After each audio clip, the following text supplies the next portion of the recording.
Wilson, what are you doing? Wilson, where are you? Wilson! Don't worry, Tom Hanks. I know exactly where Wilson is. He's actually bagging groceries in a local Denver metropolitan area grocery store as we speak. I mean, this picture of Zach Wilson, I swear, looks like it was taken while he was a junior in high school. You know, one thing's for sure about Zach Wilson's career in the National Football League. Somebody lied on his birth certificate about how old he actually is.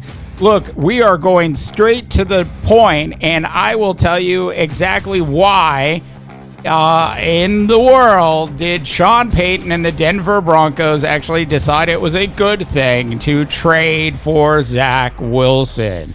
Now, the details of the trade are, quite frankly, pretty simple. They're doing a pick swap at 6 and 7 between the Jets and the Broncos, and then they've decided to share in the salary. So from a salary perspective, this was a good move for the Denver Broncos. I mean, to actually get a starting quarterback in the National Football League that is actually only going to cost you roughly just over $2 million a year. They're splitting a $5.5 million contract. Now, Zach Wilson is, quite frankly, the worst starting quarterback in the National Football League, both statistically and with the actual eye test that I've seen in the NFL in the last 3 years. He's one of those quarterbacks that you hear a lot of great things before he enters into the National Football League. You know, sort of the same kind of stuff people are saying about Drake May. Sort of the same kind of stuff that people actually said about Sam Darnold. He's got a big arm. And you know, players and quarterbacks that enter the National Football League with a big arm often leave the National Football League pretty early with a big arm.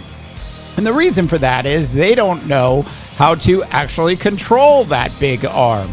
Coaches find it difficult to actually get their heads to cooperate with the big arm on their shoulders, and they end up overthrowing and or underthrowing wide receivers, as well as trying to make passes that, quite frankly, are only humanly possible by quarterbacks like Patrick Mahomes, not them. Zach Wilson has one of the worst QBRs of a starting quarterback in the National Football League. In fact, he ranked 30th out of 30 starting quarterbacks in the NFL last season. Ultimately, why did the Denver Broncos decide to actually trade for Zach Wilson? It was really, in my opinion, like an AFLAC insurance policy. They basically were worried. They have fear in their eyes and in their hearts in Denver that they are going to get shut out of the quarterback drama that will unfold in the upcoming NFL draft, which is just 4 hours away at this point. They're worried that they don't have enough draft capital in their back pocket to actually move up considerably to go after who they really want as a starting quarterback for the Denver Broncos. Look, they're not going to get Jaden Daniels. They're not going to get Drake May. But what they really want is J.J. McCarthy. So what will they end up with? Well, if they don't have enough draft capital to actually move up and take J.J. McCarthy, then the Denver Broncos will have to settle back in and think about, if you will, drafting Bo Nix. And some of you out there feel like you've seen Bo Nix playing in college football since the dawn of time. Bo Nix is 24 years old at this point and would be a nice quarterback and, if you will, a bit of a project in the NFL, but certainly has enough skills to actually be a decent quarterback in the National Football League. There's still all sorts of questions around his accuracy and even some questions around his arm strength that aren't necessarily there with J.J. McCarthy at this point, who's considerably younger than Bo Nix. Look, the Denver Broncos will fall back to that Bo Nix option. It's just that the Denver Broncos don't want to take Bo Nix with the 12th pick. So they might end up rolling the dice and trading back to the backside of the first round of the NFL draft, where they will probably still be forced to take Bo Nix before the second round actually begins. Those are the options for the Denver Broncos. So what does Sean Payton do? He goes, I love Nathaniel Hackett so much, I'm going to take some of his trash outside. And he trades for Zach Wilson. Look, if he thought he was upset with the other Wilson, he's going to be really upset with this particular Wilson. Now, Sean Payton's one of those guys that believes in pixie dust. He believes he can wave his magic wand and turn a less than great quarterback into a good and maybe even above average quarterback in the National Football League. Look, he always goes back to his time before Drew Brees and his time after Drew Brees.